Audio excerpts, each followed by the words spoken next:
ક્યાં આવ્યા છે આપણે? 111.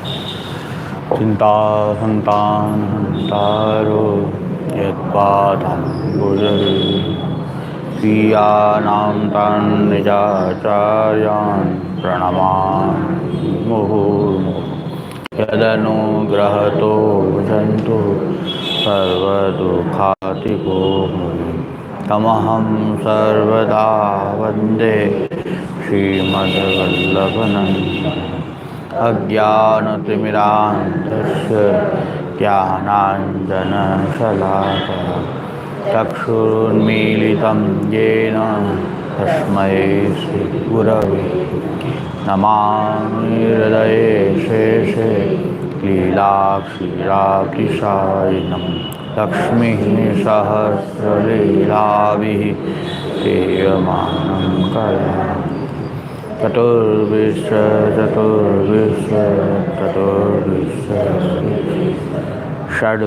ષડ્ભીર્વિરાજતે યોऽસૌ પંચધારે.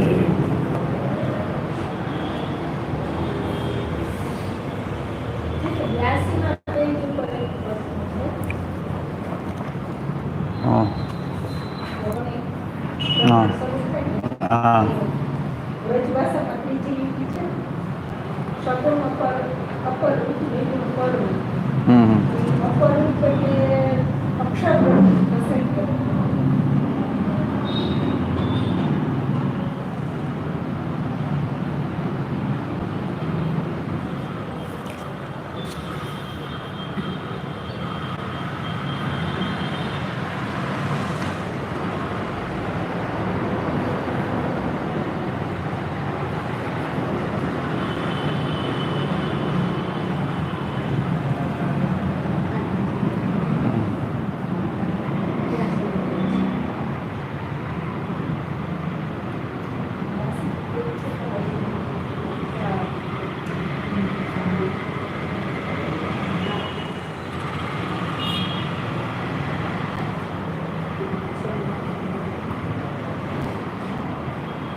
નિર્ગુણ અને સગુણનો અર્થ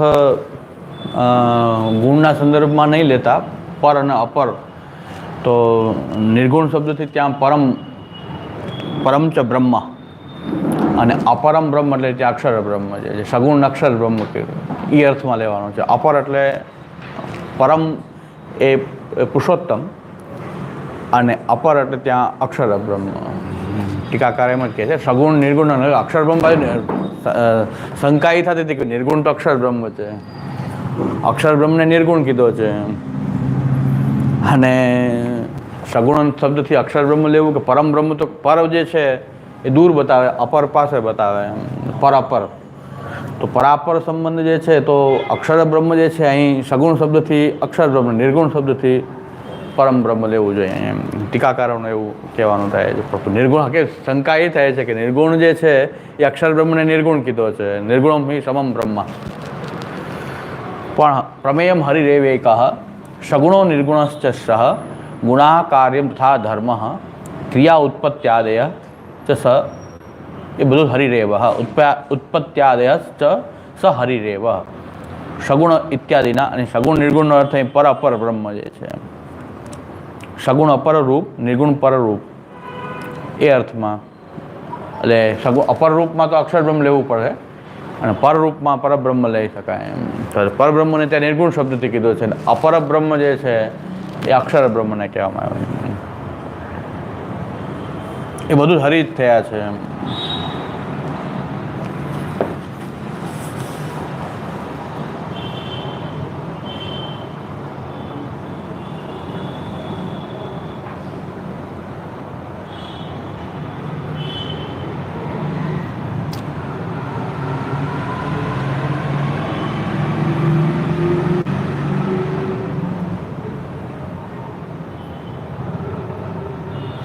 હવે આમાં શું શું વર્ણન છે આપણે ફરી એકવાર જોઈ લે કે એની અંદર કીધું છે પ્રમેયમ હરિરેવેક. પ્રમેય રૂપ તો હરિ છે, જાણવાનો હરિને છે પ્રમેયના રૂપમાં, પણ એક સગુણો નિર્ગુણ પણ એ જ છે.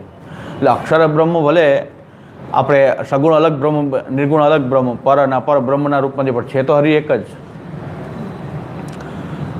પછી પ્રમેયમ સર્વભાવ હરિરેવ સર્વભાવાપન્નમ.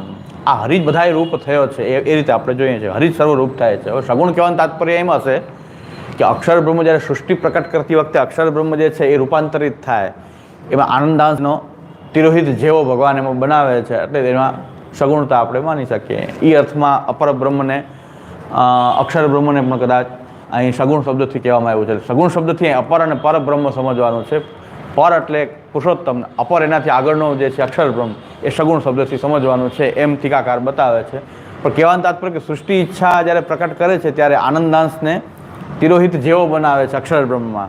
તો અક્ષર બ્રહ્મનું કંઈક રૂપાંતર થાય છે, એટલે એને ત્યાં અપર બ્રહ્મના રૂપમાં ત્યાં એને સગુણ શબ્દથી કહેવામાં આવ્યું છે.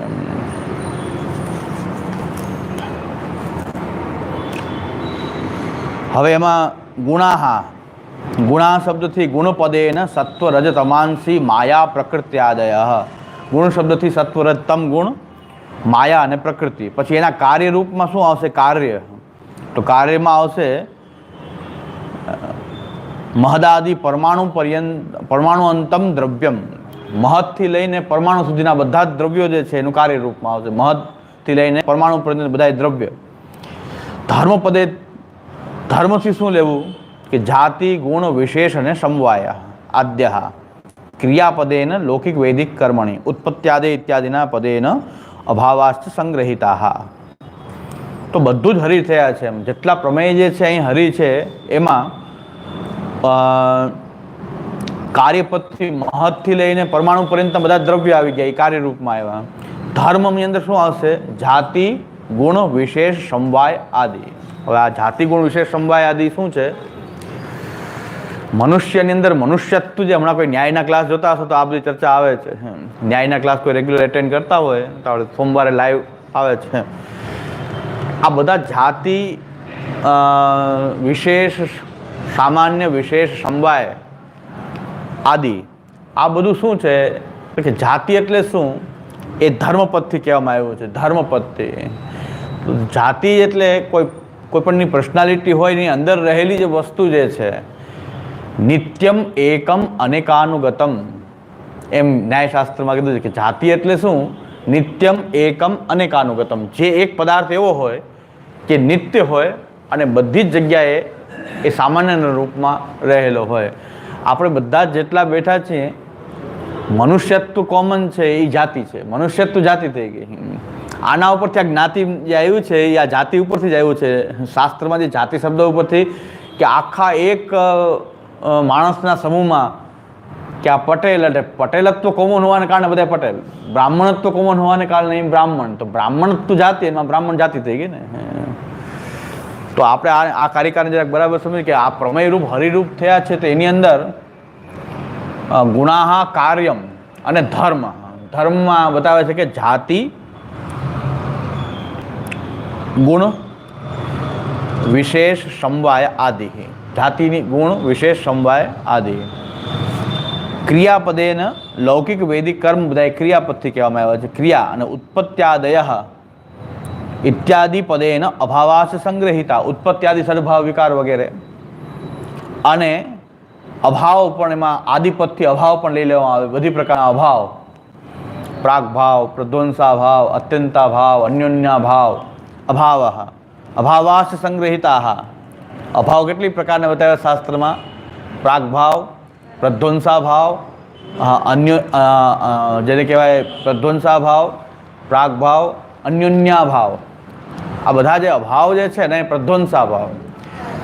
તો આ જે અભાવ જે છે એ પણ આમાં આદિપદથી અભાવનો સંગ્રહ પણ થઈ જાય છે. એ અભાવરૂપ જે કંઈ પણ છે આગળ આવી જશે. હજી આગળ કારિકામાં આવશે કે અભાવને ક્યાં લેવા, તો અલગ પદાર્થને ગણવા જોઈએ. અભાવને અલગ પદાર્થ ન્યાયમાં ગણે છે. આપણે અલગ કેમ નથી ગણતા? તો કહે છે કે એ ભગવાનની તિરુભાવ શક્તિમાં સમાવેશ થઈ ગયો. અભાવ અમારી ત્યાં તિરુભાવ શક્તિ છે. તો એ તો અંદર જ રહેલી વસ્તુ છે ને. ભગવાનની ત્રિભાવ શક્તિને અમે અભાવમાં, તિરુભાવ શક્તિ એ અભાવ છે અહીં. તો અલગ એને ગણવાની જરૂર નથી. આવિર્ભાવ અને તિરુભાવ શક્તિ છે, એને અલગ તત્વ ગણવાની આવશ્યકતા નથી. તો ઉત્પત્ત્યાદે ઉત્પત્તિ સ્થિતિ વૃદ્ધિ પરિણામ અપક્ષય નાશ આખ્યા ષડભાવ વિકારા અત્રે મૂલે સગુણ નિર્ગુણ પદાભ્યામ અપરમ પરમ ચ બ્રહ્મ ગુણપદેન સત્વરજન તમાંસી માયા પ્રકૃત્યાદય. ગુણપદથી માયા, પ્રકૃતિ, સત્વરતમ ગુણ, એ બધું ગુણમાં આવી જશે. કાર્યમાં મહતથી લઈને પરમાણુ પર્યંત બધા જ દ્રવ્ય ધર્મપદથી આવે છે કે જાતિ ગુણ વિશેષ સંભાય. મોટામાં સૌથી પહેલું જે તત્વ પ્રકટ થાય છે મહત્તત્વ, અને સૌથી નાનામાં નાનો અણુ જે છે એ પરમાણુ છે. કોઈ પણ દ્રવ્યની તમે ભાગ કરતા જાઓ પછી જે ન દેખાય એવો એનો એક પાર્ટ થઈ જાય, એ એનો પરમાણુ છે. તો મોટામાં મોટું તત્વથી લઈને નાનામાં નાના દ્રવ્યનો ભાગ હોય તો પરમાણુ છે. પરમાણુ તો કોઈ વસ્તુના ટુકડા કરતા કરતા એક એવી જગ્યા આવી જાય કે જે નરી આંખે દેખાય પણ નહીં, છતાં એનું કંઈક અસ્તિત્વ હોય, એ પરમાણુ છે. એક પરમાણુ, એ પરમાણુનું પરિમાણ કેટલું? તો કે ભાઈ નરી આંખે દેખાઈ શકાતું નથી, અતિન્દ્રિય છે. એ ઇન્દ્રિયથી એને દેખાઈ શકાતે છતાંય હોય છે, એ પરમાણુ છે. ત્રશ્રેણુ હોય છે ને, ત્રશ્રેણુ એ દેખાય છે. પછી ત્રશ્રેણુથી દ્વયણુક અને પરમાણુ અને દ્વયણુક. એક અણુ હોય, એ બે અણુ જોડાય એટલે દ્વણુક થાય. એ દ્વણુક થાય, એ દ્વણુકથી પછી એ ત્રણ દ્વણુક જોડાય ને ત્યારે ત્રશ્રેણુ થાય. એ ત્રશ્રેણુ જે છે એ નરી આંખે જોઈ દેખાય છે, ત્રશ્રેણુ સુધી દેખાતું નથી. આ બધું ન્યાયશાસ્ત્રના ક્લાસમાં આવી ગયું છે. એટલે ન્યાયની પરિભાષાઓમાં આવે છે કે ભાઈ કોઈ અણુ, બે અણુ ભેગા થવાથી દ્વણુક થાય. એ દ્વણુકથી જે છે એ આ ત્રણ દ્વણુક ભેગા થાય એટલે ત્રશ્રેણુ થાય. એ ત્રશ્રેણુ જે છે સૂર્યપ્રકાશ બારીમાંથી આવતો હોય અને એમાં જે રજકણ દેખાય એ ત્રશ્રેણુનું પ્રમાણ છે, એનાથી 6થા ભાગનું પ્રમાણ થશે પરમાણુનું. એ રજકણ જે દેખાય ને ઉડતા, એ ત્રશ્રેણુ જેટલું પ્રમાણ છે. એ ત્રશ્રેણુના 6થા ભાગ જેટલું થાય પાછું અણુ, એ પરમાણુ થઈ જાય. નરી આંખે ન દેખાય એવો ભાગ કરતાં કરતાં કોઈ વસ્તુ જે છે એ નરી આંખે ન દેખાય એવો એનો જે લાસ્ટ જે કહેવાય મોલેક્યુલ હોય, લાસ્ટ, એ પરમાણુ છે. તો પરમાણુ પર્યંત મોટામાં મોટું તત્વ મહત, કે આખી સૃષ્ટિમાં સમાયેલી છે મહત તત્વમાં. મહત તત્વ લઈને પરમાણુ સુધી, નાનામાં નાના એકમ સુધી જે છે, પરમાણુ પર્યંત જે છે એ બધું જ દ્રવ્ય જે છે કાર્ય રૂપમાં આવશે. કાર્યપદથી આ બધું લઈ લેવાનું છે, બધા જ દ્રવ્યો. ધર્મથી જાતિ, ગુણ, વિશેષ અને સમવાય આદિ. હવે જાતિ શું છે? આપણે કહીએ છીએ ને બ્રાહ્મણ જાતિ. એ બ્રાહ્મણ જાતિ શેના માટે છે? નિત્યમ એકમ અનેકાનુગતમ. આ એની વ્યાખ્યા છે સામાન્ય. જાતિ એટલે સામાન્ય, કે કોઈ પણ વસ્તુની અંદર તમે સામાન્ય એક વસ્તુ કોમન શોધો, એ એની જાતિ છે. અને બધું અંદર રહેલી વસ્તુ છે, કે મનુષ્ય જે છે, બધા જ મનુષ્યની અંદર મનુષ્યત્વ એ એની જાતિ થઈ ગઈ. કારણ કે મનુષ્યત્વ કોમન છે. નિત્યમ એકમ અનેકાનુગતમ. ન્યાયશાસ્ત્રમાં જાતિ વગેરે માનવામાં આવે છે. વેદાંતિઓને આપણે બધા જે છે, વેદાંતિઓ જે છે જાતિ માનતા, અલગ અલગ જાતિ માનતા નથી. કારણ કે નિત્ય પદાર્થ આપણે ત્યાં ભગવાન જ, જાતિરૂપ પણ ભગવાન જ છે. એટલે નિત્ય કોઈ બીજો પદાર્થ ભગવાનની સાથે કોઈ નિત્ય બીજો કોઈ પદાર્થ, નિત્ય કહી શકાય એવો પદાર્થ, પ્રભુ જેટલો નિત્ય કહી શકાય એવો પદાર્થ આપણે માનતા નથી. અને માયાવાદીઓ જે છે એ બ્રહ્મ સિવાય કોઈને નિત્ય માનતા નથી. એટલે નિત્યમ એકમ અનેકાનુગતમ એ જાતિની વ્યાખ્યા જે છે એ વેદાંતિઓ પણ સ્વીકાર કરતા નથી ને આપણે પણ સ્વીકાર કરતા નથી. એ નૈયાયિક લોકો સ્વીકાર કરે છે. પણ આપણે ત્યાં જાતિ એટલે ભગવાન જ માનવું પડશે. બધાની અંદર કોમન નિત્યમ એકમ અનેકાનુગતમ એક જ તત્વ છે, એ પ્રમેયમ હરિરેવ એકઃ. ભગવાન સિવાય બીજું બધે જ એક સરખું વ્યાપ્ત તત્વ જે છે, નિત્ય હોય અને વ્યાપ્ત હોય બધે જ, એવું તો એક બ્રહ્મ જ છે. એના સિવાય કોઈ આપણે ત્યાં જાતિ બીજી માની શકાતી નથી. કારણ કે બીજું કોઈ નિત્ય નથી, બધું અનિત્ય છે. પણ મનુષ્યમાં મનુષ્યત્વ જે છે એ જાતિ છે. ન્યાયશાસ્ત્રની હિસાબે મનુષ્યત્વ એ જાતિ છે. પછી બ્રાહ્મણો ભેગા થાય તો એમાં જે કોમન વસ્તુ શું છે? બ્રાહ્મણત્વ. એટલે બધા બ્રાહ્મણની જાતિ. આ જાતિની જ્ઞાતિ શબ્દ જે છે, આ શાસ્ત્રીય, આ નિત્યમ એકમ અનેકાનુગતમ જે વ્યાખ્યા છે, એના આધારે જાતિની જ્ઞાતિ પડી છે. જ્ઞાતિ પછી આપણે કહીએ જાતિમાંથી જ્ઞાતિ. જાતિ શબ્દ શાસ્ત્રીય છે અને એ બતાવે છે કોમન, બધાની અંદર એક વસ્તુ કોમન છે, એની જાતિ છે. બ્રાહ્મણો બધા ભેગા થાય છે, બધા મનુષ્ય રૂપે બધા અલગ અલગ હોઈ શકે, એના વ્યક્તિત્વ અલગ હોઈ શકે, નામ અલગ હોઈ શકે, કાર્ય અલગ હોઈ શકે, પણ બ્રાહ્મણત્વ એ કોમન હોવાને કારણે બ્રાહ્મણ જાતિ છે. પટેલ બધા ભેગા થાય તો પટેલત્વ એ કોમન છે. એટલે જાતિ જે છે નિત્યમ એકમ અનેકાનુગતમ એ જાતિ. પછી બીજો પદાર્થ આવે છે ગુણ.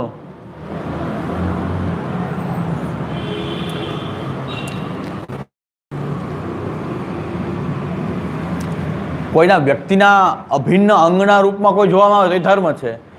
બહારથી કોઈ વસ્તુ જોવામાં આવતી હોય તો ગુણ છે.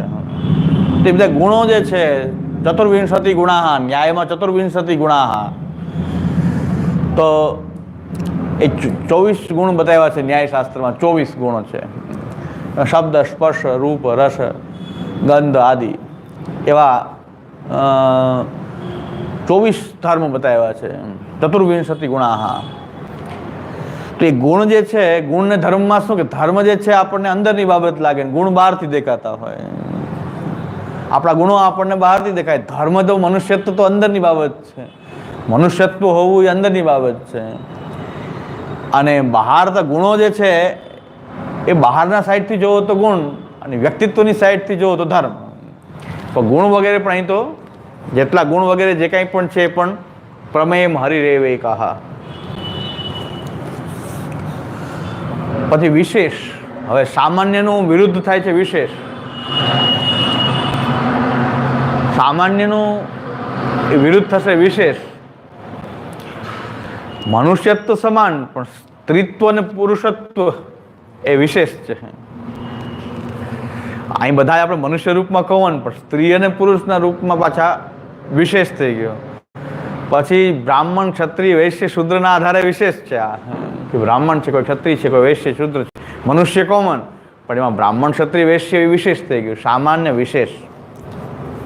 જ્યાં શાસ્ત્રમાં આ બધા પદાર્થો જ તત્વ માયના છે, આપણે ત્યાં તત્વ નથી માયના, તત્વ એક હરી જ નથી માયનું છે. આપણે ત્યાં આ ન્યાયશાસ્ત્રમાં બધા તત્વો છે, સામાન્ય વિશેષ સમવાય અભાવ, અને બધી પ્રકારના અભાવ જે છે તિરોભાવ શક્તિને કારણે અને પ્રાગભાવ જે છે એ કારણ રૂપમાં હોવાને કારણે અહીં પ્રાગભાવ કારણ નથી, પણ કારણ જે છે એમાં પહેલાં પ્રાગભાવ માની લે તો કારણમાં જેનો અંતર્ભાવ માની લેવો પડશે. પ્રાગભાવનો પ્રધ્વંસા ભાવ વગેરે જે તિરુભાવ શક્તિનું પરિણામ છે, એટલે એ તિરુભાવ શક્તિ છે. એટલે આપણે તિરુભાવ અને આરુભાવ શક્તિને કારણે એને આપણે અલગ તત્વ માનવાની આવશ્યકતા આપણે ત્યાં નથી. એટલે એમ કહે છે જાતિ ગુણ વિશેષ અને સમવાય. સમવાય એટલે એક નિત્ય એક સંબંધ હોય, એ સમવાય સંબંધ છે, કે અલગ પાડી ન શકાય, એકબીજાને અલગ ન કરી શકાય એવો સંબંધ એ સમવાય. જેમ કે માટી અને ઘડાને તો જુદા ન પાડી શકો, માટી ન હોય તો ઘડો નહીં, ઘડો નહીં તો માટી નહીં. તંતુ અને પટ એ સમવાય સંબંધથી જોડાયેલા છે, પણ તંતુ અને પટનો જે સંબંધ છે એ સમવાય છે, સમવાય સંબંધ છે, એટલે તમે જુદા ન પાડી શકો. અહીં સમવાય પદાર્થ પણ કોણ છે? બ્રહ્મ જ છે. બ્રહ્મ સિવાય બીજો સમવાય બધું જ બ્રહ્મરૂપ છે. એટલે સમવાય પણ અહીં અલગ પદાર્થ નથી, પણ સમવાય રૂપ પણ અહીં પરમેયમ હરિરેવે એક જ તત્વ છે. તત્વ એક જ છે, અલગ અલગ રૂપમાં એ પ્રકટ થાય છે, બાકી તત્વ તો અહીં એક જ છે. અને એ કારણ 28 કારણ રૂપ જે છે એ તત્વ કહેવાય છે. એના સિવાય બીજા કોઈ વધારાના તત્વો આપણે ગણાતા નથી. એ પણ પાછા બધાએ હરિએ લીધેલું જ. 28 તત્વોનું કારણાત્મક રૂપ પણ એનું જ છે. એક સ્વરૂપ છે, એ કારણ છે અને કાર્ય છે, પણ સ્વરૂપ કારણ કાર્ય બધું બ્રહ્માત્મક છે. એ આપણો સાકાર બ્રહ્મવાદ છે. તો કહે છે કે જાતિ ગુણ વિશેષ અને સમવાયાદ્યા, એ બધું ધર્મપદથી લઈ લેવાનું. ધર્મની અંદર આ બધું આવી જશે. જાતિ ગુણ વિશેષ સમવાય. આગળ પણ આપણે તત્વોની ગણતરી કરશું તો આને અલગ તત્વો નહીં ગણીએ. જાતિ ગુણ સમવાયને અલગ તત્વો નથી ગણતા, કારણ કે બધું જ આમાં 28 કારણ રૂપોની અંદર એનો ક્યાંક ક્યાંક સમાવેશ છે.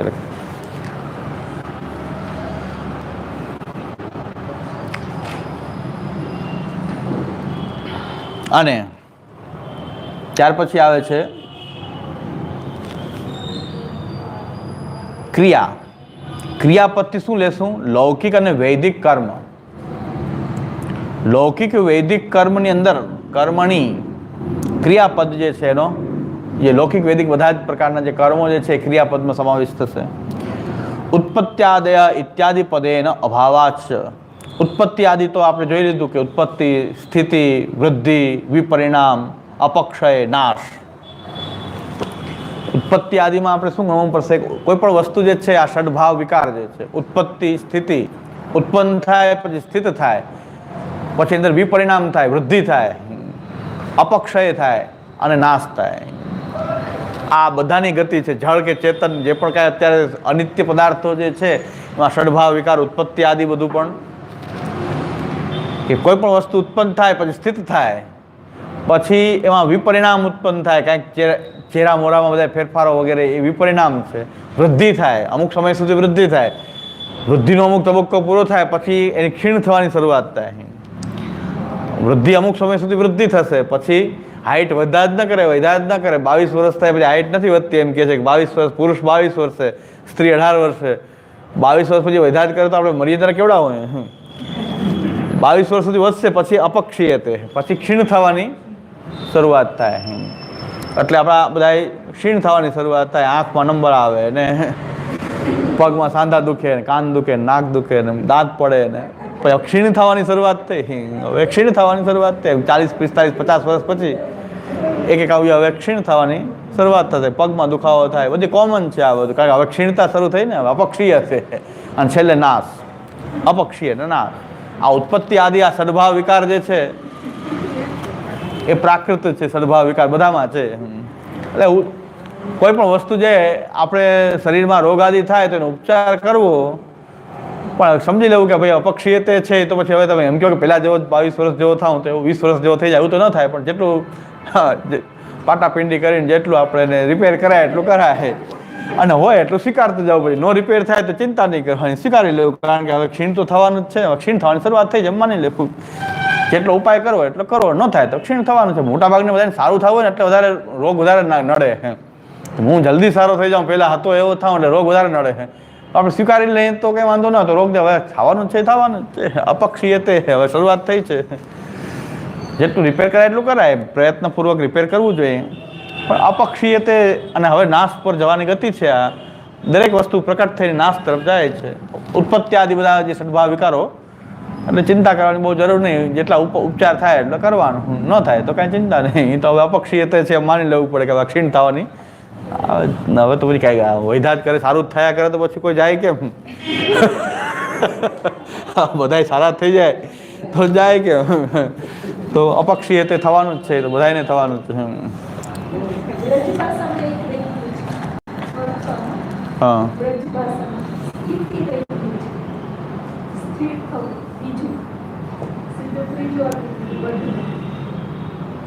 5 એટલે કે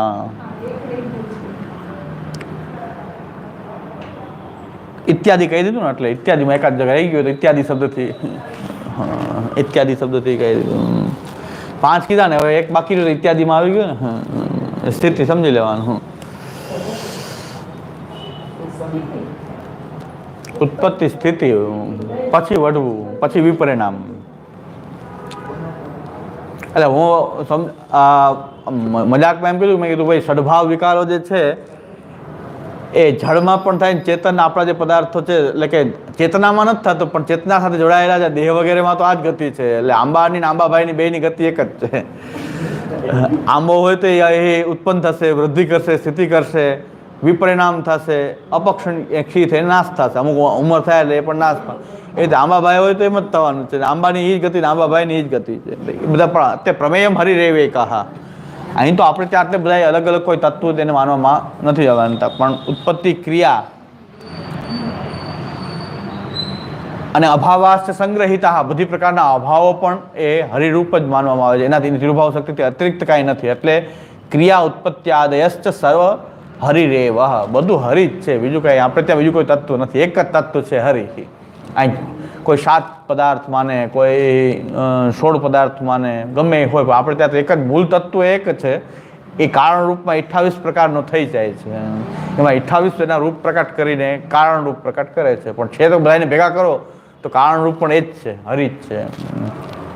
બીજું હવે પ્રશ્ન એ થાય છે કે હવે આપણો જે ટોપિક ચાલે છે આપણો કાલ, કર્મ અને સ્વભાવ. એ કાલ, કર્મ, સ્વભાવ જે છે એને કારણ પણ નથી ગણ્યું અને કાર્ય પણ નથી ગણ્યું. તો આ ક્યાંય કટી છે? આ તો તત્વ શું કામ નહીં? કાલ વિના તો 28 તત્વો, કાલ કર્મ વગર તો 28 તત્વોમાંથી સૃષ્ટિ પ્રકટ થતી નથી. તો એને તત્વોની ગણનામાં કેમ લેવામાં ન આવ્યું? એમાં ફરી ન્યાયશાસ્ત્રના નિયમ પ્રમાણે આપણે જોઈએ તો જે સર્વસાધારણ રીતે જે વ્યાપ્ત જે છે, જે સર્વસાધારણ રીતે જેમાં સર્વત્ર વ્યાપ્ત હોય એને કારણ નથી ગણવામાં આવતું. સર્વસાધારણ જે હોય એ કારણની અસાધારણ કારણ હોય. સર્વસાધારણ રીતે જે બધે જ વ્યાપ્ત હોય તો એ ડાયરેક્ટ કારણ નથી બનતું, એ સાધારણ છે.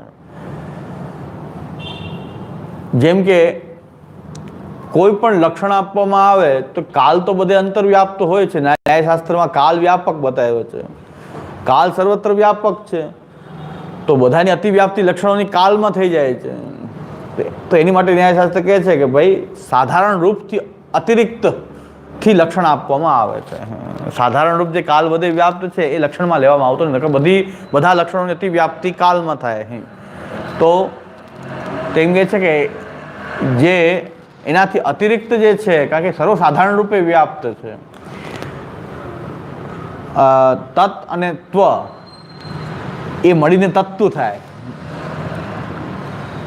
તત્ અને ત્વ મળીને તત્વ બને. તો કારણરૂપ જે છે એ તત્વ છે. અને તત્વ શું કામ છે?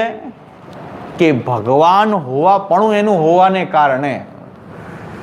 તત્ એટલે ભગવાન અને ત્વ એટલે ભગવત્વ. એ ભગવત્વ જે છે ભગવાનને કારણે એમાં તત્વ એટલે એ તત્વનો અર્થ એ છે કે ભગવાન હોવું. એ કોઈ પણ રીતે ભગવાન છે એટલે એને તત્વ કીધા છે. આપણે ત્યાં તત્વ શું કામ કીધા?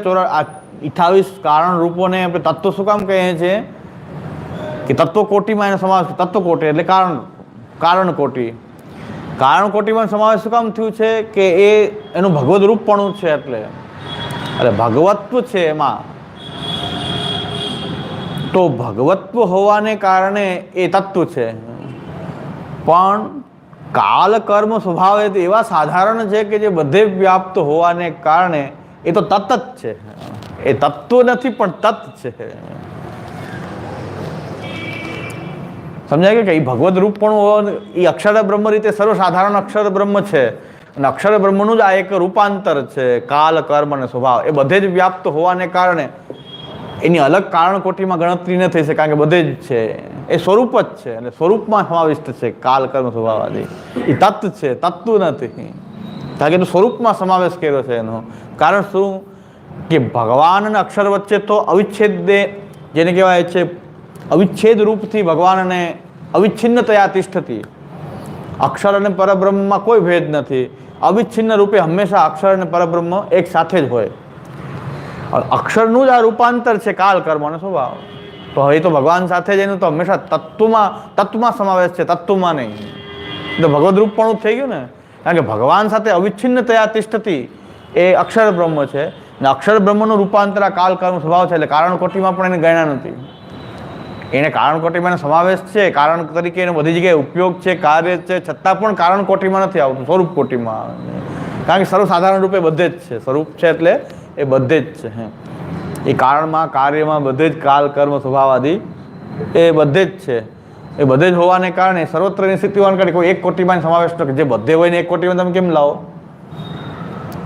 જે કારણ હોય ને કાર્ય ન હોય, કાર્ય હોય કારણ ન હોય તો એની કોટી અલગ પડી, પણ બધે હોય તો, જે બધે હોય તો પછી એને તમે અલગ ન પાડી શકો.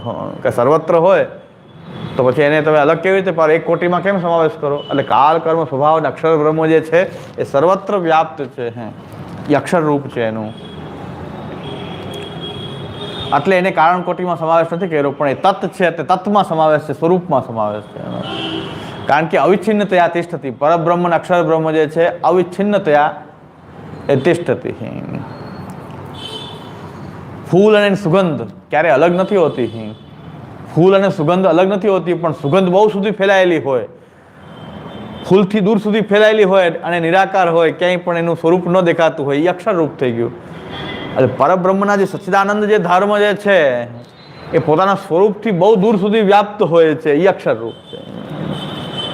એટલે એનાથી જુદું કેમ હોય છે કે ફૂલને તમે સુગંધને જુદી કેમ પાડો? જો સુગંધ છે તો ફૂલ હોવાનું. જે માયાવાદીઓ ઇનકાર કરી દે છે કે ફૂલ અમે ઇનકાર કરીએ, સુગંધને માનશું, ફૂલને નહીં માનીએ. માયાવાદીઓનો મત એવો છે કે નિરાકારને જ માનશું અમે, સાકાર રૂપ હશે તો મિથ્યા કહી દઈશું અમે, તો ફૂલનો ઇનકાર કરશું, સુગંધને માનશું. એ માયાવાદ થઈ ગયો. આપણે કહીએ છીએ કે આ બે એનું અવિચ્છિન્નતયા તિષ્ઠતી આ રૂપ છે કે પરબ્રહ્મ જે છે એનો એની મહિમા જે છે એનો મહિમા એટલો વ્યાપ્ત છે. શ્યામુદાય સમજાવે છે કે પૃથ્વી જે છે એ પૃથ્વીની બહાર ફરતું 300 માઇલ જેટલું અંતરમાં એનું ગુરુત્વાકર્ષણ બળ છે. 300 માઇલ પૃથ્વીથી એનું ગુરુત્વાકર્ષણ બળ કામ કરે, પછી ગુરુત્વાકર્ષણ પૂરું થાય. જે ખેંચવાનું જે બળ જે છે એ પૃથ્વીની આજુબાજુ 300 માઇલ સુધી એ હોય છે ગુરુત્વાકર્ષણ, ગ્રેવિટી. અને સૂર્યની જે છે એની ગ્રેવિટી કરોડો માઇલ સુધીની ગ્રેવિટી છે સૂર્યની. તો સૂર્ય તો એનો અલગ જગ્યાએ છે ને, એનો ધર્મ ક્યાં સુધી છે? કરોડો માઇલો સુધી. કરોડો માઇલ સુધી કોઈ ગ્રહ કે કાંઈ બીજું આવે સૂર્યને એબ્સોર્બ કરી લે તો એટલી ગ્રેવિટી ખેંચી લે પોતાના તરફ. તો એ ગ્રેવિટી એને જે છે એનો ધર્મ છે. ધર્મનો વિસ્તાર કેટલો છે? કરોડો માઇલો સુધી એનો વિસ્તાર છે. સૂર્ય પાછો એ પણ તમે એમ કહેશો કે સૂર્યની ગ્રેવિટીને માનીએ અમે, સૂર્યને ન માનીએ, તો કાંઈ ભૂલ ભરેલી વાત છે. કે આવ્યું ક્યાંથી? આ સોર્સ ક્યાં છે? અક્ષર બ્રહ્મ જે છે ભગવાનનો એ મહાત્મ્યનો વિસ્તાર કેવો, કે એનો તેજનો વિસ્તાર કેવો, તો અક્ષર બ્રહ્મ છે. એમાં પરબ્રહ્મ તો એમાં સ્થિત જ છે. એના સ્વમહિમની પ્રતિષ્ઠિતા, એ પોતાની મહિમામાં જ પ્રતિષ્ઠિત છે.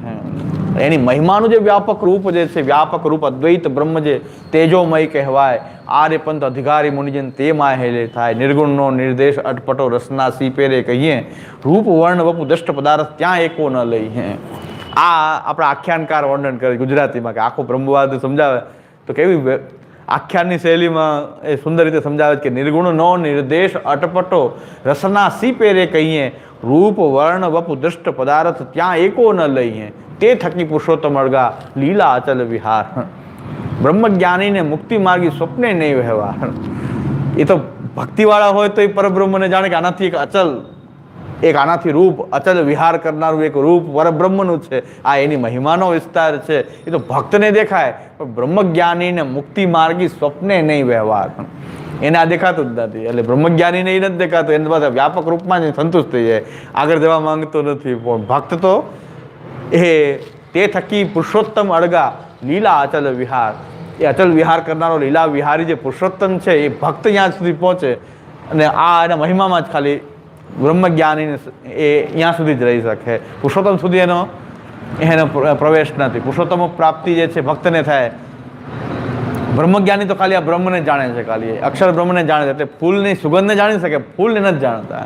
એ સુગંધમાં જ ભ્રમણ કરે છે. એ નિર્ગુણ છે, નિરાકાર, એ બધું જ છે. એનું અક્ષર રૂપ છે. પુરુષોત્તમ રૂપ જે છે એની અંદર સ્થિત રૂપ એ પુરુષોત્તમ રૂપ.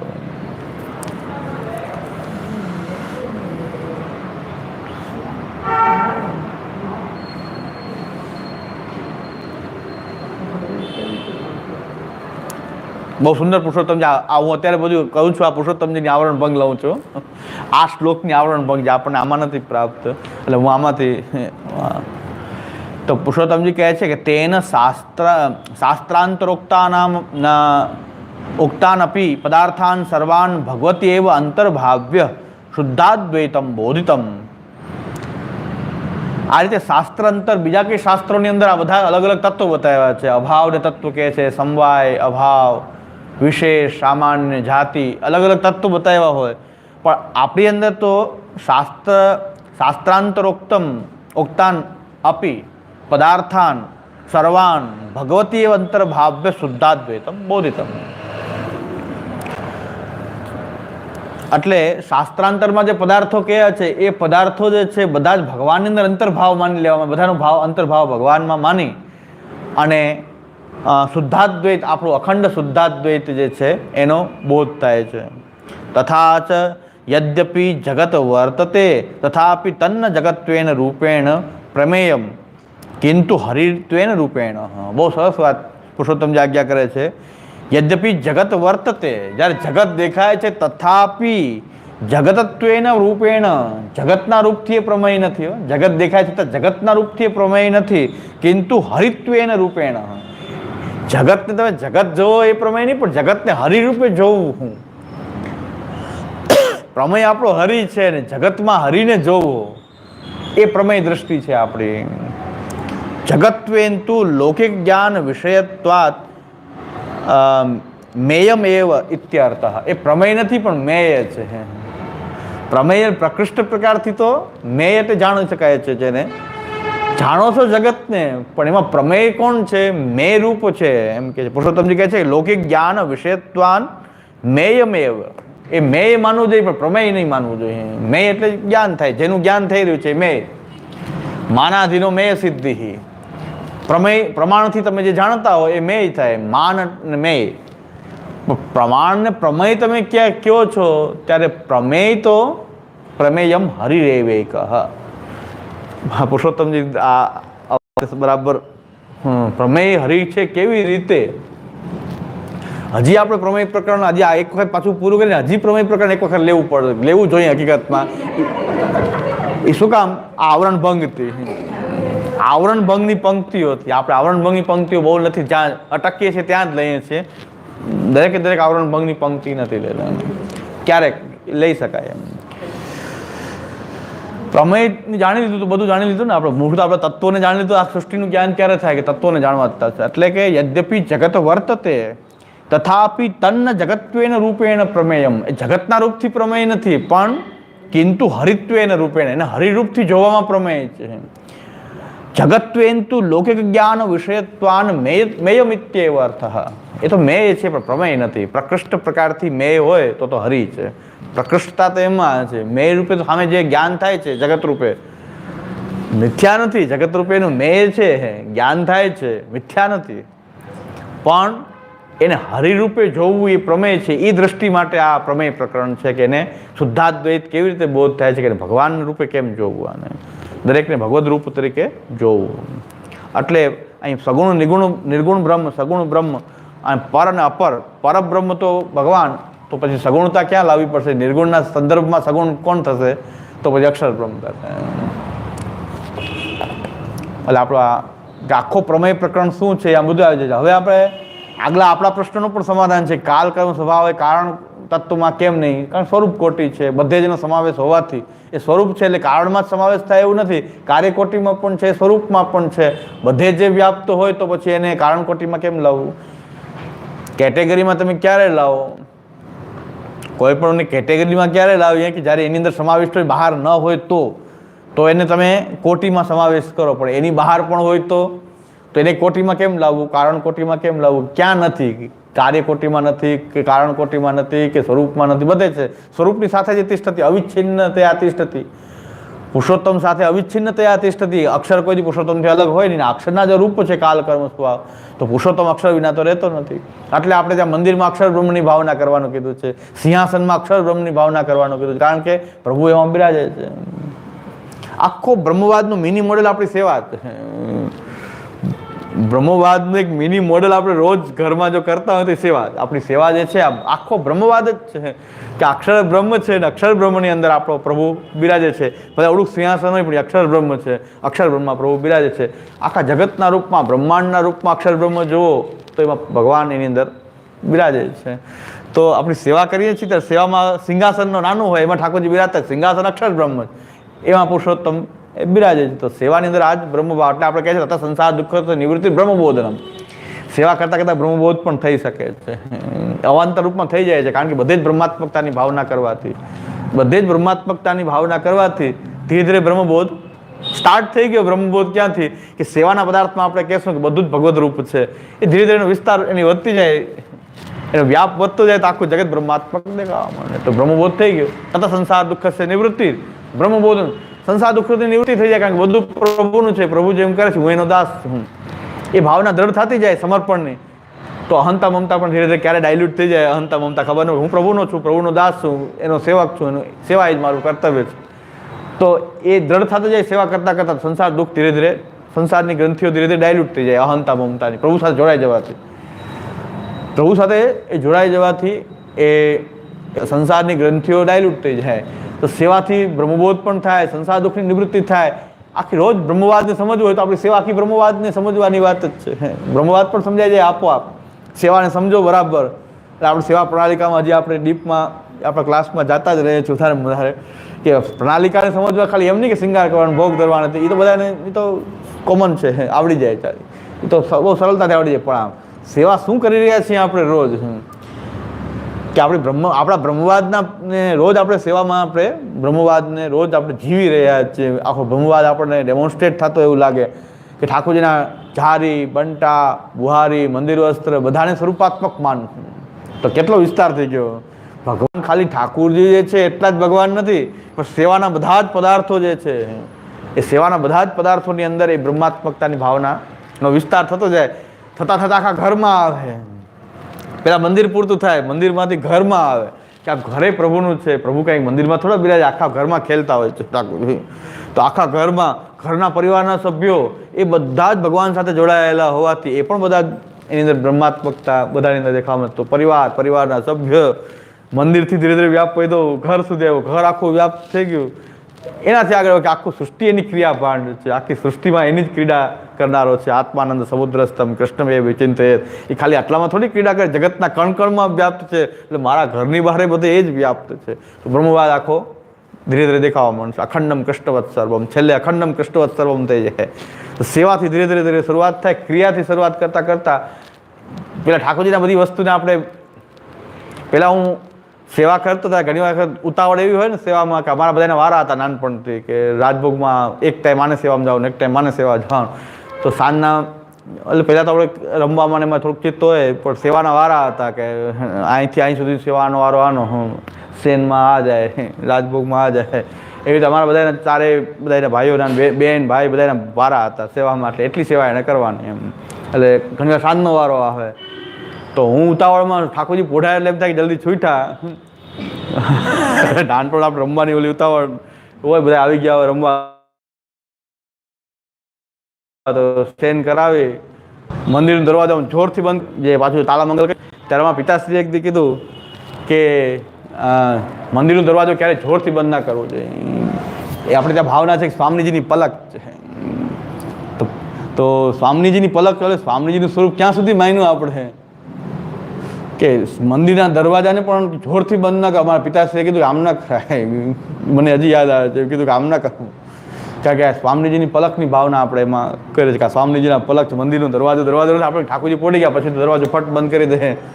તો કે નહીં, મંદિર ત્યાં સુધી આપણો ભાવ એવો છે કે ભાઈ મંદિરના દરવાજા પણ સ્વરૂપાત્મક સ્વામીજીની પલક છે. તો પલક કેટલી બધી કોમલ હોય, એટલા જોરથી મંદિરનો દરવાજો બંધ ના કરાય.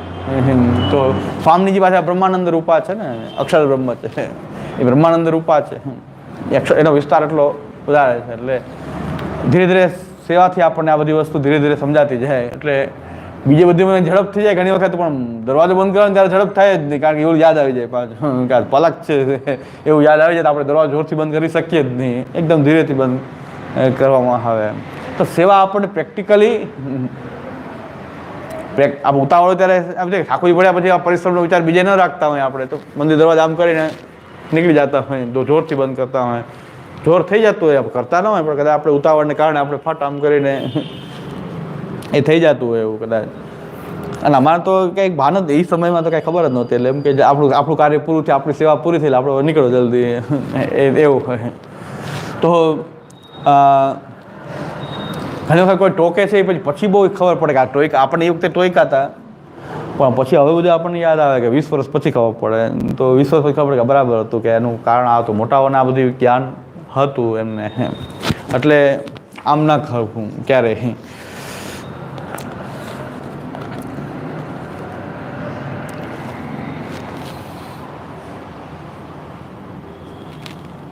કાકાજી ક્યારેક ક્યારેક એવી વાત કરે તો આપણને આશ્ચર્ય થઈ જાય. ઘણી વખત એવું ક્યારેક જ બોલે, પણ ક્યારેક બોલે ત્યારે આવું બોલે. કાંઈ બી યાદ રહી જાય એવું ચોટદાર વાક્ય બોલે. એક વખત ઠાકોરજીને અંજન કરતી વખતે એક સળી હોય, ચાંદીની સલાકા હોય, એનાથી એટલે હું અંજન કરતો, અમારે લાલનને રોજ અંજન થતું. તો જે નવનીત પ્રિયાજીને રોજ અંજન થાય, તો અંજન જે છે એ સ્નાન કરાવી અને એ જેટલું અંજન વડું થયું હોય એ પ્રમાણે પાછી સળી બોળી અને એનાથી આ રીતે પાછું ઠાકોરજી અંજન કરવામાં આવે. ત્યારે એક દિવસ કાકાજી એમ કીધું કે સળી સીધી આંખમાં ઠાકોરજીને સીધું આમ કરાય. તો મેં કીધું કેમ કરાય? તો પછી અંજન કરવું કેવી રીતે? અટલાક જ ઠાકોરજી છે, આટલા ઠાકોરજીની નેત્રમાં અંજન કરવું કેમ? હાથથી તો થાય નહીં, એટલે સલાકા થાય. ત્યારે કાકાજીએ કીધું કે સલાકાને આગળ લગાવવું, આગળ લગાડી દેવો. અને એ લગાવ જે છે એનાથી જ એ લગાવને ખાલી બોડીને એનાથી કરવું. લગાવ એકદમ કોમલ હોય, લગાવને પકડવા માટે સળી છે, અંજન પાછું લગાવતી થાય. લગાવ આગળ રહે અને સળી એમાં રહી જાય અંજન, એટલે અંજનની સળીમાં આગળ લગાવે ને એ આગળનો જે ભાગ છે એનાથી અંજન કરવું. મેં કીધું અંજન કરવું કેમ? અડાક ઠાકોરજીને થવું કેમ? તો પછી સલાકાનો વાપરી તો શું કરવું? તો ત્યારે એમ કીધું કે આમ કરવું. તો મને વાત બરાબર છે, આપણું મગજમાં કરવું કેમ? આટલા જ ઠાકોરજી એના નેત્ર કેવડાવા છે, એમાં અંજન થાય. એક અંગૂઠા જેટલાય નથી, અંગૂઠાથી અડધા છે ઠાકોરજી, અને એમના નેત્ર અને એમાં રોજ અંજન કરવું. એકદમ બારીક સલાકા હોય ને એનાથી કરતા હતા. પણ ત્યારે કાકાજી કીધું કે ઠાકોરજી નેત્રમાં લાગે નહીં, આ સીધી સળી લગાવો, કોઈને નેત્રની અંદર સળી જાય તો કેમ થાય? મેં કીધું થાય તો ખરું, પણ હવે કરે આટલા ઠાકોરજીને કરાય કેમ? ત્યારે મને આ કીધું કે આગળ તો આ બારીકાઈ આપણને સ્ફૂર્તિ નથી, પણ આ તો પરંપરાગત જે છે. તો એમણે કીધું કે આગળ એક લગાવને પકડાય એટલા માટે સળી છે. અંજન લગાવતી થવું જોઈએ એમ. એટલે ઠાકોરના શ્રીઅંગમાં લગાવ જે છે એકદમ કોમલ હોય એટલે થઈ જાય. એટલે આવું જોઈએ. એટલે બ્રહ્માત્મકતાની ભાવના આ પ્રત્યે એટલી બધી વિસ્તારપૂર્વક કરવામાં આવી છે. એટલે સેવા તમે બીજા પાસે ન કરાવી શકો. મુખિયાઓ પાસે, મુખિયાઓને એટલી આપણને એટલી બારીકાઈનો ખ્યાલ મુખિયાને શું હોય, એ કેવી રીતે સેવા કરે? આપણે પૂજા કોઈ પણ કરી શકે, પૂજારી પૂજા કરી શકે, સેવા ન કરી શકે. સેવા તો આપણે જ કરી શકીએ. આપણા ઠાકોરજી આપણે કેવી રીતે સેવા કરવી તો આપણે જ કરી શકીએ. બીજા પાસે કરાવવું એટલે તો બહુ કઠિન કામ છે. એટલે આખો પ્રમેય અહીંયા પણ ત્યાં પ્રમેય બીજા કોઈ નથી, હરિ જ પ્રમેય છે. અને બહુ પુરુષોત્તમજી કહે છે કે જગત રૂપે જોવું એ લૌકિક જ્ઞાન થાય છે, એટલે જ્ઞાન છે જગત રૂપે, પણ હરિત્વ એને જોવું એ પ્રમેય છે. એટલે મહાપ્રભુજી આપણને દ્રષ્ટિ આપણે એવી બનાવે છે કે પ્રમેયમ હરિરેવેકઃ સગુણો નિર્ગુણશ્ચ સહ ગુણાઃ કાર્યમ તથા ધર્મ ક્રિયોત્પત્ત્યાદયશ્ચ સહ. એ ક્રિયા ઉત્પત્તિ આદિ બધું જ એ જ છે. તો પ્રમેયમ હરિરેવેકઃ, પ્રમેય તો હરિ એક જ છે. હરિરૂપે જોવામાં પ્રમેય છે. બાકી તો જ્ઞાન તો લૌકિક જગતનું પણ થાય છે, પણ જગત રૂપે નથી જોવું, એને પ્રમેય હરિરૂપથી જોવું છે.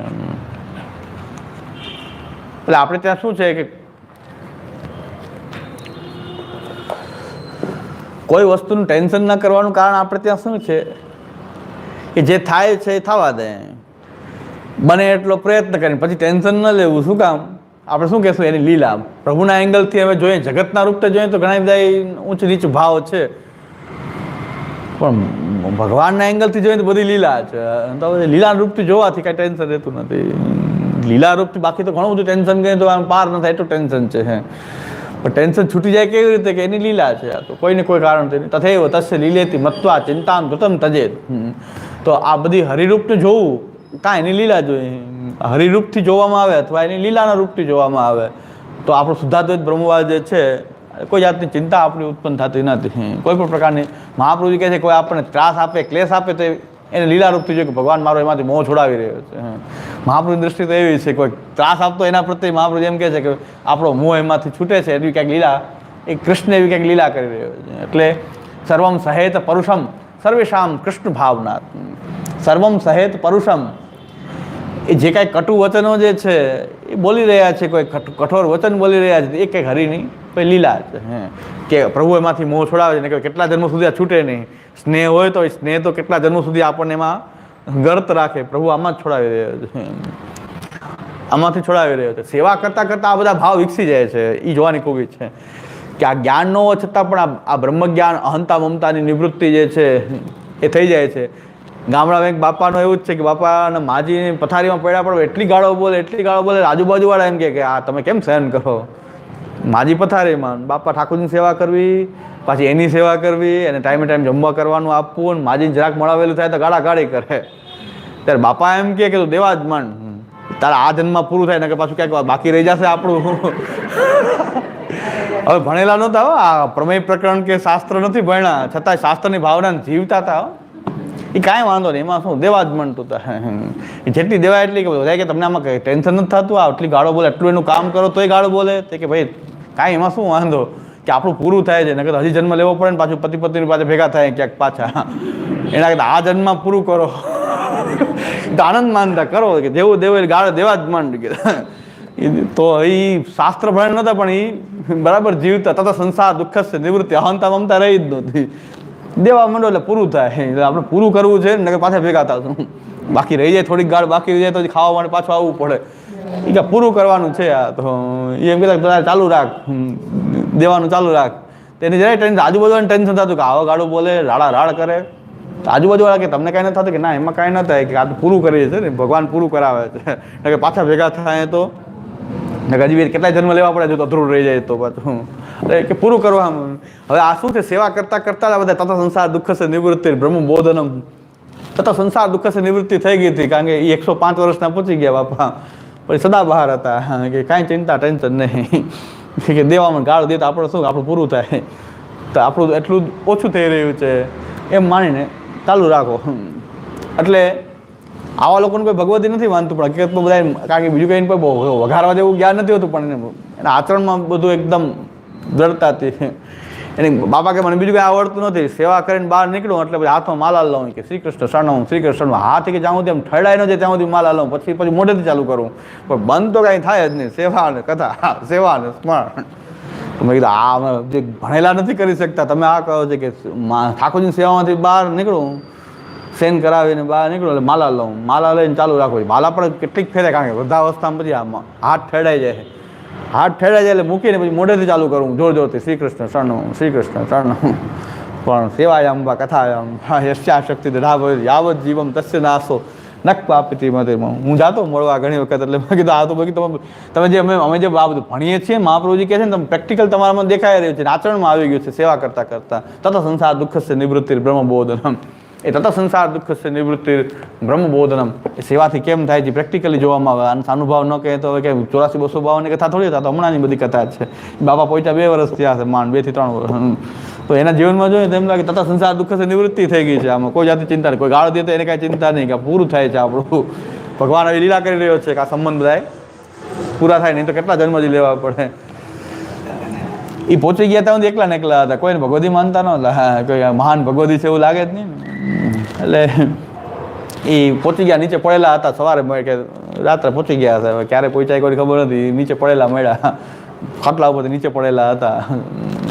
તો ઠંડીના દિવસો એટલે ઠંડી પણ લાગી હોય, ગમે એ થયું હોય, પણ મૃત્યુ એવી દિશામાં, એટલે એને કોઈ ચિંતા નકા હતા કે મારું શું થશે. ઘણા ફોન કર્યા કરે કે હવે શું થશે, હવે શું થશે. અરે ભાઈ ઠાકોરજી બિરાજે પછી શું થશે? હું ઠાકોરજીનો આશ્રય હોય તો શું થાય? અને છોકરા ઓ બધા હરખી રીતે રાખતા હોય તો શું થાય? કે એમાં કઈ થવાનું થવાનું છે. આછી રીતે ન રાખતા હોય તો થાય, રાખે તો થાય. એટલે એમાં તો આશ્રય એક પ્રભુનો જ હોવો જોઈએ. એટલે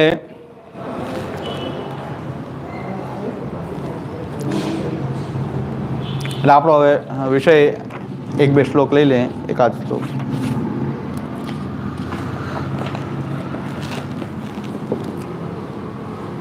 અ 111 તદેકમ ભગવદ રૂપમ સાધારણ્યેન સર્વગમ તસ્ય પ્રતિપુરુષમ ભેદો ભવિષ્યતિ ઇતિ આશંક્ય આહ. હવે કર્મ જે છે એ દરેક પોતાના પ્રયત્નથી ઉત્પન્ન કરે છે. કર્મને વિધિ નિષેધ દ્વારા એ જ્ઞાન ઈચ્છા પ્રયત્નથી પ્રકટ થાય છે, એ કર્મ છે. તો કર્મ તો દરેકનું અલગ અલગ હશે ને. આપણે માને દરેકનું કર્મ જુદું, પ્રતિપુરુષમ ભિન્ન થાય છે, ભેદો ભવિષ્યતિ. તો નહીં, કર્મ બધા પ્રત્યે અલગ અલગ નથી, પણ તદેકમ ભગવદ રૂપમ. જો બધેમાં તદેકમ, કર્મ પણ કોણ? ભગવદ રૂપ છે. તદેકમ ભગવદ રૂપમ, કર્મ પણ એક ભગવદ રૂપ છે, એક છે, અલગ અલગ કર્મ નથી, એક છે. સાધારણ્યેન સર્વગમ, એ બધી જગ્યાએ સાધારણ અને બધી જ જગ્યાએ હોવાથી એ પણ ભગવદ રૂપ છે, અક્ષરનું એક રૂપાંતર છે. સાધારણ રૂપથી બધે જ છે, પણ અગ્ર પશ્ચાત ભાવ ભેદા દ્વિધા પ્રકટમ ઉચ્યતે. વિધિ નિષેધ પ્રકારથી અગ્ર પશ્ચાત એટલે વિધિ ને નિષેધ, સારું કર્મ ખરાબ કર્મના રૂપમાં એને 2 પ્રકારથી પ્રકટ કરવામાં આવે છે. તો ખરું છે એને પ્રકટ કરવું. ન્યાયશાસ્ત્રમાં પણ આવી ચર્ચા આપણે આવી હતી કે સુવર્ણની અંદર ઉષ્ણ સ્પર્શ જે છે એ સુવર્ણમાં તો વર્તાતો નથી, પણ સુવર્ણને તેજસ પદાર્થ શું કામ કહેવામાં આવે? ન્યાયમાં સુવર્ણને તેજસ પદાર્થ કહેવામાં આવે. શું કામ કહેવામાં આવ્યું? કે એમાં ઉષ્ણ સ્પર્શ તો છે નહીં. ઉષ્ણ સ્પર્શ જેની અંદર હોય એ તેજ છે. સોનાને પાછું તેજસ પદાર્થ કીધું છે, પાર્થિવ પદાર્થ નથી કીધું ન્યાયશાસ્ત્રમાં. શું કામ? તો એમ કે તેજ તો ત્યાં અનુભવમાં તો આવતું નથી, તો તેજ તો છે નહીં, ઉષ્ણ સ્પર્શ તો ત્યાં થતો નથી. અને તમે અડો તો ઉષ્ણ નથી લાગતું સોનું, તો એને તેજ કેમ કહેવાશે? તો એમ કહે છે કે નહીં, એમાં તેજ છે પણ પ્રકટ નથી. એ પ્રકટ નથી, તેજસ પદાર્થ છે પણ પ્રકટ. તેજસ ઉષ્ણ સ્પર્શ તમને થાય, પણ ત્યાં પાર્થિવ આવરણને કારણે એનો એ ઉષ્ણ સ્પર્શ અનુભવાતો નથી. પણ જે સોનાને તમે ખૂબ ગરમ કરો તો સોનું ક્યાંય નાશ નથી થતું. પાર્થિવ પદાર્થો ઉડી જાય, ભસ્મ થઈ જાય છેલ્લે. પણ સોનું જે છે નાશ નથી થતું, સોનું સોનું જ રહે. ટેમ્પરેચરમાં પણ સોનું એ સોનું જ રહે. એટલે એ તેજસ પદાર્થ છે. કારણ કે તેજસ પદાર્થ હોવાથી તેજની સાથે ગળતું નથી. અને બીજાને આ જે પદાર્થ પાર્થિવ પદાર્થ છે આને આગમાં રાખો તો આ સ્વરૂપ નાશ થઈ જશે, પણ સોનું જે છે એ ઉકળી ઉકળીને પણ એ સોનું જ રહે છે, એટલે તેજસ પદાર્થ છે. જ્યાં આપણે એમ કીધું કે તેજ જે છે એ છે ખરું, ઉષ્ણ સ્પર્શ છે પણ પ્રકટ નથી. ઉષ્ણ સ્પર્શ હોવું અને પ્રકટ હોવું એ બે અલગ વસ્તુ છે. એમ અહીં હવા છે પણ અત્યારે પ્રકટ નથી.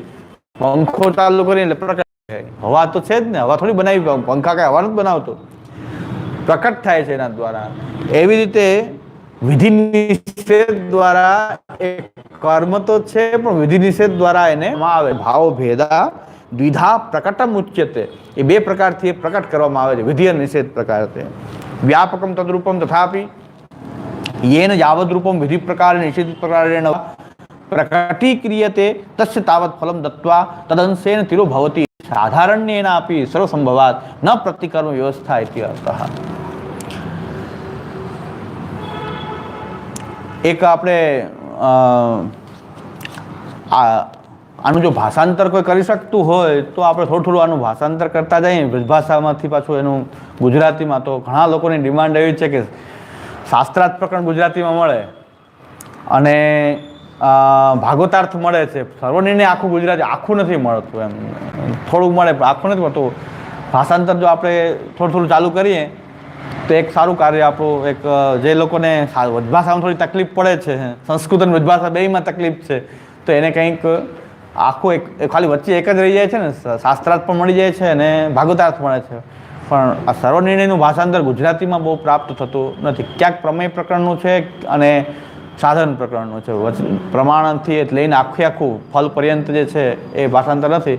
તો આપણી પણ થોડી એક્સરસાઇઝ થશે, બધું જોવાઈ જશે, કારિકાઓ જોવા જશે ને ભાષાંતર થતું છે. આમાં હિન્દીમાં આપણે ગુજરાતીમાં ભાષાંતર કરીએ તેવું એક કાર્ય આપણે સાથે સાથે કરીએ તો આપણો અભ્યાસ થશે અને બે ચાર કારિકાનું ભાષાંતર કરીએ તો લગભગ થઈ જાય 6 મહિના 8 મહિનામાં આપણો એક આખો ગ્રંથ ત્યાં થઈ શકે. પણ જ્યારે અનુકૂળ થાય, જેને પણ મન થાય બે ચાર કારિકાઓનું ભાષાંતર કરે તો આપણો અભ્યાસ પણ થશે. ને ઘણા લોકો એમ કહે કે ગુજરાતીમાં નથી, ગુજરાતી બધા માંગે ગુજરાતીમાં નથી, આ બ્રજભાષામાં છે અને સંસ્કૃતમાં છે, પણ થઈ શકે બહુ.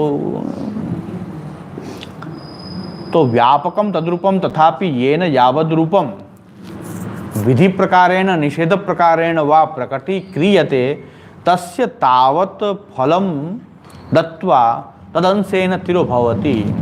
આ કેવી વ્યવસ્થા છે કર્મની કે વ્યાપક છે, સાધારણ રૂપથી વ્યાપક છે, પણ વિધિ નિષેધ પ્રકારથી જે પ્રકટ કરવામાં આવે છે એ ક્યાં સુધી એ પ્રકટ રહે છે? ફલમ દત્વા, એનું ફલ પ્રાપ્ત થાય ત્યાં સુધી એ રહે છે. જેટલા અંશમાં એ પ્રકટ થયું છે એટલા અંશમાં તિરોભાવ થઈ જાય છે. ફલ આપી જેટલા અંશે પ્રકટ થયું એટલા અંશમાં તિરોહિત થઈ જાય છે.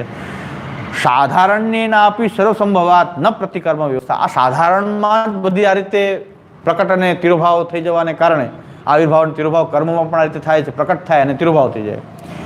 તો પ્રતિકર્મ અલગ અલગ માનવાની જરૂર નથી, સાધારણથી જ કામ થઈ જાય છે. સાધારણથી આની વ્યવસ્થા આપણે કરી શકાય છે ને. એક જ કર્મ જે છે એ વિધિ નિષેધ પ્રકારથી બધા એને અલગ અલગ રીતે પ્રકટ કરે. હવા બધે છે, જેટલા પંખા મૂકો એટલી હવા પ્રકટ થાય. તો હવાને અલગ અલગ માનવાની જરૂર નથી. પંખા અલગ અલગ છે પણ હવાને અલગ અલગ માનવાની જરૂર નથી. એક જ હવા અલગ અલગ બધી જગ્યાએ પ્રકટ થઈ શકે છે. એમ કર્મોને આ રીતે સમજવાનું છે કે દરેક પોતાના કર્મને જે પ્રકટ કરે છે પણ એ ટોટલ એક કર્મ છે એમાંથી એ એટલા અંશમાં એ કર્મને પ્રકટ કરે છે. એનું ફલ મળશે પછી કર્મ પાછું મૂળ રૂપમાં તિરોહિત થઈ જશે. જ્યાં છે ત્યાંથી પ્રકટ થયું ત્યાં તિરોહિત થઈ જાય. આખું આ સાધારણ રૂપ કર્મ તો એક જ છે. આ કર્મનું સાચું સ્વરૂપ છે. કર્મના સિદ્ધાંતો ઘણા લખાણા છે, કર્મની વાતો ઘણા કરે છે. ઓરિજિનલ કર્મનો સિદ્ધાંત આ છે કે પ્રતિકર્મ વ્યવસ્થા નથી, એક જ કર્મ છે, એ અક્ષર રૂપ છે, ભગવદ રૂપ છે એ કર્મ. અને એ કર્મને કારણે આપણે કર્મને પ્રકટ કરી શકીએ છીએ. અક્ષર રૂપમાં જે કર્મ છે એના કારણે કર્મ થાય છે.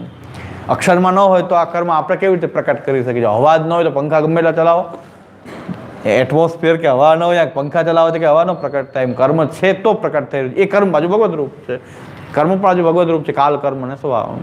એટલે અગ્ર પશ્ચાત ભાવ ભેદા દ્વિધા પ્રકટમ ઉચ્યતે. અહીં સુધી રાખીએ બરાબર.